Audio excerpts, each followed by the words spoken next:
वास्तव में जब हम कोई संकल्प करते हैं जी।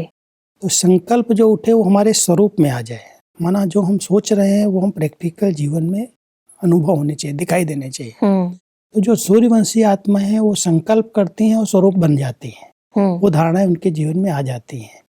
और जो चंद्रवंशी आत्माएं हैं वो संकल्प तो बड़े पावरफुल करते हैं कि हम ऐसे बनेंगे ऐसे बनेंगे, लेकिन प्रैक्टिकल में स्वरूप में आने में 75% या 50% तक रह जाता। तो संकल्प तो 100% है कि मैं फर्स्ट डिवीजन में आऊँ, मैं इन सब विकारों पर विजय प्राप्त करके संपूर्ण पावन बन जाऊं, संकल्प में है। लेकिन प्रैक्टिकल जब आते हैं, कर्म क्षेत्र पर जब आते हैं, तो स्वरूप में अंतर दिखाई देता है। तो फर्स्ट डिवीजन वाली आत्माएं संकल्प और स्वरूप समान है, जो सोचती हैं वो करने लगती हैं, उनके जीवन में आ जाता है, इसलिए सूर्यवंशी बन जाती। और सेकेंड नंबर वाली आत्माएं सोचती बहुत अच्छा है, संकल्प बड़े ऊंचे करती हैं, लेकिन प्रैक्टिकल उनके जीवन में नहीं आता है। जो सूर्यवंशी आत्माएं हैं वो पावरफुल स्टेज, योग की जो ऊंची स्टेज है वो बीज रूप स्टेज है, माना जिसके अंदर संकल्पों की हलचल भी समाप्त हो जाती है जी। वो पावरफुल स्टेज। और अगर सेकेंड स्टेज तक आते हैं तो डबल लाइट फरिश्ता स्टेज, यहाँ तक ही रहते हैं। जो सूर्यवंशी की तीव्र पुरुषार्थी आत्माएं हैं उनकी निशानी परमात्मा सुना रहे हैं जी।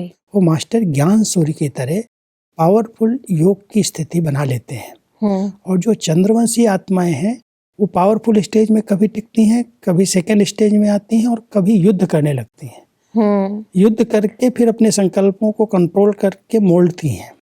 तो युद्ध में जो समय जा रहा है इसलिए वो चंद्रवंशी में चले जाते हैं। तो परमात्मा हम सबको कह रहे हैं कि सूर्यवंशी आत्माओं की ये निशानी है कि उनका योग बहुत शक्तिशाली है, पावरफुल है, बीज रूप का है।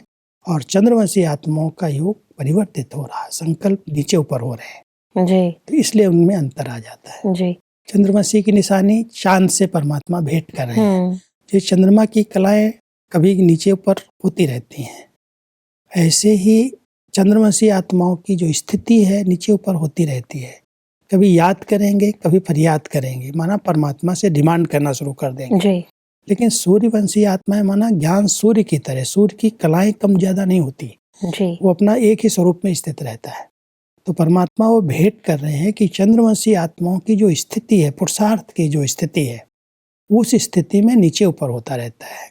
कभी कभी बहुत ऊंचाई का अनुभव होता है और कभी एकदम नीचे आकर के दिल शिकस्त हो जाते हैं। याद की बजाय वो फरियाद करने लगते हैं, परमात्मा से मांगना शुरू कर देते हैं। इसलिए चंद्रवंशी और सूर्यवंशी में ये बहुत बड़ा अंतर है जी। सूर्यवंशी में सूर्य की कलाएं तो कभी कम ज्यादा होती ही नहीं है, उसका प्रकाश तो सदा प्रकाशित ही है जी। तो परमात्मा कहते हैं जो तीव्र पुरुषार्थी आत्माएं हैं वो सर्व संबंधों से परमात्मा से जुड़ी हुई हैं, सर्व संबंधों का अनुभव कर रही हैं, वो कलाओं के चक्कर में नहीं आती। लेकिन जो चंद्रवंशी आत्माएं हैं कभी किसी संबंध से याद करती हैं, किसी संबंध से याद करती हैं, उनकी कलाएं नीचे ऊपर होती रहती हैं।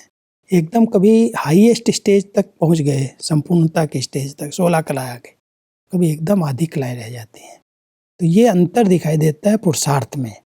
तो हमारे सर्व संबंध अगर एक परमात्मा पिता के साथ है, एक बल एक भरोसा, एक में संपूर्ण निश्चय है, माना सूर्यवंशी है। और अगर हमारी बुद्धि बदलती रहती है, नीचे ऊपर होती रहती है, तो चंद्रवंशी बन जाते हैं जी। जो सूर्यवंशी आत्माएं हैं, परमात्मा कहता है भले उनके सामने बादल आएंगे, माया आएगी, लेकिन उसकी वो परवाह नहीं करते। उनकी रोशनी में कोई अंतर नहीं आता जी। देखने वालों के अंदर आ सकता है क्योंकि बादल बीच में आए हुए हैं, लेकिन उन पर कोई प्रभाव नहीं पड़ता, उनकी रोशनी कम नहीं होती। चंद्रवंशी आत्माओं के सामने कई बादल आते हैं तो उसके अधीन हो जाते और रोशनी उनकी कम हो जाती, पवित्रता की स्टेज में गिरावट आ जाती है। इसलिए परमात्मा हमें अंतर बता रहे हैं।